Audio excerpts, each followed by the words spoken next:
I was reading the post from this Matt Walsh lookalike, and I found it very intellectual stimulating. And yes, like vocal distance, in my opinion, does look a lot like Matt Walsh in appearance. I mean, but he's basically saying that the left owned our cultural institutions, journalism, television, advertising, universities, entertainment, social media, medicine, publishing, NGOs, education, government, and used them to flood the culture with anti-Trump message for a decade.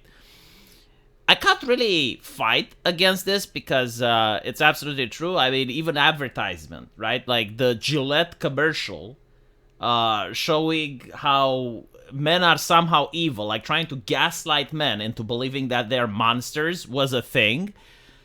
In fact, most of the commercials were so owned by left-leaning ideology to the point where Japan made a commercial about a family that was straight, heteronormative, and non-interracial, just like sitting at a McDonald's and having a burger. The demoralized people from the left lost their shit. Like, they were actually threatening the account that was publishing this. It was absolutely insane. And so, like, what exactly does it mean that the left owned the cultural institutions? Well, they were spreading the same unified message, trying to gaslight straight cisgender white men that they're monsters, and trying to even conceive the idea that they may have interests as a group. Is white supremacy evil? And so they wanted these people to step down to allow activists to take over, promoting the idea that every single other group does have interests, and they should actually form like little states within a state, like maintain their culture and cohesiveness in order to push for the idea of divide and conquer. And then you have like leftist stuff, right? Like environmentalism issues, pretending that absolutely everyone is on board with them. Like there's already consensus, massive immigration, no limit whatsoever, full on identity politics. And yeah, like it was coming from everywhere, from the universities, from TV shows, movies, video games, right? Stuff like promoting fat acceptance, glorifying disability, promoting skin disease, cellulitis, promoting androgyny. Like all of these institutions, every single one of them was on board, right? And this happened, as Vocal Distance is saying, for almost a decade. The message was vertically integrated. I mean, when you say stuff like defund the police, right? Like that's not something that people from the ghetto come up, because I lived in the ghetto. They don't say the word defund. Like that's an office word. It's very sanitized. It's academic.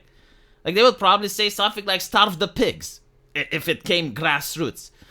Other things like cultural appropriation. Like no one in society got together and decided, oh yeah, like this is bad. Like cultural appropriation is a thing. Again, it came top down. Like from the academia, they would publish papers, and then the mainstream media would start churning them out, and video games would incorporate it, and all these other institutions would then start parroting the message. So, yeah, they definitely seized the means of cultural production. This is what Anthony Gramsci was suggesting, is that in a society, power is like a web, right? So, like, if you seize the means of cultural production, you can have, like, the perpetual revolution.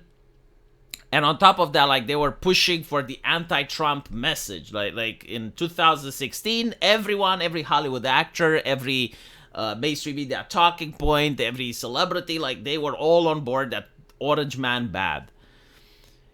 And so despite all of this, right, like despite owning the educational system, like teachers putting rainbow flags in classrooms, and despite the universities creating safe spaces and forums banning people that disagreed, like the Donald got banned from Reddit, so on and so forth, despite all that, Trump still won. And so it's an interesting thing, like, why did that happen? Why, despite all of this push, Trump still won? And I think there's like two main reasons for it. The first one is that the woke ideology wasn't promising a heaven. What I mean by this is that there are other ideologies, like Christianity, for instance, right, that promote suffering.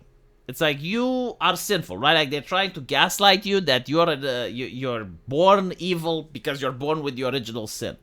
And so by suffering, by confronting to a life of piety, you can eventually achieve salvation. So like no matter the hardship that you endure in this life, eventually, if you behave, you can go to heaven. Woke ideology does none of the sort. They will basically say that it is your duty to be an anti-racist and the work is never finished. And even after you die, you still don't accomplish anything. And the best example with this is when Israel declared war on Palestine. There was this guy that decided to set himself on fire in front of the Israeli embassy. Like, do you guys remember that? And after he died, there were some people on social media saying rest in power. And immediately the activists attacked those people saying, no, this is a word that belongs to black people. He cannot use it because he's white. So basically, even when you do like the ultimate sacrifice in the name of the ideology, even then you're still just white. So you have an ideology that basically demands obedience, demands respect, demands that you do all these things, and there's no reward for it. In fact, if you comply, right, like if you go at a corporation and you're getting the seminars, the lectures, the rhetoric, and you consent, the only thing you get is even more of the rhetoric. Like they just amplify the rhetoric. They dial it even to 11. But like they never say, all right, well, you're a good person now. Like you did the thing. You're no, that will never happen, right? So the reason that woke ideology lost is because it doesn't promise any type of reward. It's just more of the same. It's more of the suffering, more of the negativity. And the second thing is like it doesn't promote any type of wholesomeness. Like I'm looking at old propaganda posters from the communists, from the Soviets, from like any other ideology that you want, you know, like especially like dictatorships that were trying to brand themselves in a certain way. Like the Soviets would have posters that would show bountiful harvests. They would show like a dog managing to go to space. You know, like they would try to create this illusion that things are awesome. Like under the ideology, things are great. And wokeness just didn't do that. Like it has ugly aesthetics. In fact, like they go out of their way to create ugliness. And they don't offer any type of beauty at all. And finally, it's the consequences, right? Like, it doesn't matter the ideology. It doesn't matter what you say. It doesn't matter what you talk. When people go and they buy groceries and they see that the grocery bill is more than it was last year, well, people start asking questions. So, like, even if you have your experts and your short fat otakus and your David Pacmans, they're trying to explain to you how the economy is like and how the GDP number goes up and everything. At the end of the day, you can lie as much as you want, but like when people go into that supermarket, the grocery bill isn't lying to them. And so I think this was the main reason that Trump won. It's because you can lie as much as you want, but if people notice a decrease in their living conditions, they're going to vote for change. And sometimes they may vote for change even if they don't agree with the change. Like look at what happened in Britain. A lot of people voted conservative, and the conservatives didn't deliver what they promised. And so people decided to vote Labour. Even though they disagreed with Labour, even though they really disliked the party, they wanted 0 seats. Like this was a punishment for the conservatives. And the reason they got punished is because they're acting like Labour. It's like, okay, you're acting like Labour, then fine, I'll fucking vote Labour then. Fucking vote, like, I'll vote properly. If you act like Labour, then here, have the Labour. You're fired. And by the way, like, politicians say that because they want to cling to their seats. They're making a lot of money. They're making cash. They hate the fact that for 4 years they're not going to be elected. Even though, like, the electorate suffers.